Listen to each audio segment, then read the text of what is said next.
আসসালামু আলাইকুম। Hi guys, আপনারা কেমন আছেন? ভালো আছেন আশা করি। আমিও ভালো আছি আপনাদের দোয়ায়। আজকে আমি একটু ছাদে আসছিলাম ঘোরার জন্য, এসে দেখি যে ছাদটা অন্যরকমের হয়ে গেছে, কেমন জানি ঘর ঘর করতেছিল। আর ফুলগুলো এখানে যা যা ছিল সব সরায় রাখছে। তারপর আর কি আমি একটু দেখতেছিলাম ঘুরে ঘুরে, যা ফুল আসলো তা দিয়ে একটু পোস্ট করতেছিলাম। ভাবতেছিলাম যে কি করব। আমার সাথে আমার ছোট বোন আসছিল, ছোট বোন ওই পাশে আমার, আর আমি এই পাশে।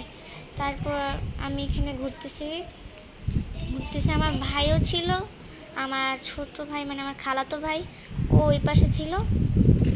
আর আমি আমি শুধু একে এই পাশে। আর এখন কোন ওই যে ওই পাশে চলে গেছে। আর এখানে দেশে গিয়ে ওনারা যেগুলো দিয়ে কাজ করতেছিল ওই মেশিনগুলো। তারপর আমি একটুখানি ছাদটা ঘুরে ঘুরে দেখতেছিলাম যে কি কি করতেছে এখানে, ঘরের মতো অনেক কিছু করতেছে। তারপর আমি ভাবতেছিলাম যে আমার ফেভারিট জায়গায় যে একটু ঘুরে আসি, মানে ছাদের এক কোণায় অনেক ফুল দেখা যায়, অনেক কিছু আছে ওইখানে, অনেক সুন্দর লাগে জায়গাটা। এই পাশের ফুলগুলো মানে একটু সাইড করে রেখা দিছে, কিসের জন্য রাখছে আমিও জানি না। আর হচ্ছে যে দেখেন ফুল ফুল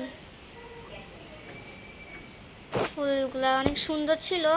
ফুলগুলা আমার কাছে অনেক ভালো লাগছে ফুলগুলা। এই ফুলগুলার নাম কি আপনারা একটু কমেন্ট করে বলবেন। এই যে ফুলগুলা দেখতে যেমন সুন্দর আমার পছন্দের মতন। এই যে আমি এই পাশে সবসময় বসে বসে আমার ভাই বোন যারাই থাকে তাদের সাথে গল্প করি। বাই বাই, আজকে ভিডিওটা এই পর্যন্তই। বাই বাই, আসসালামু আলাইকুম।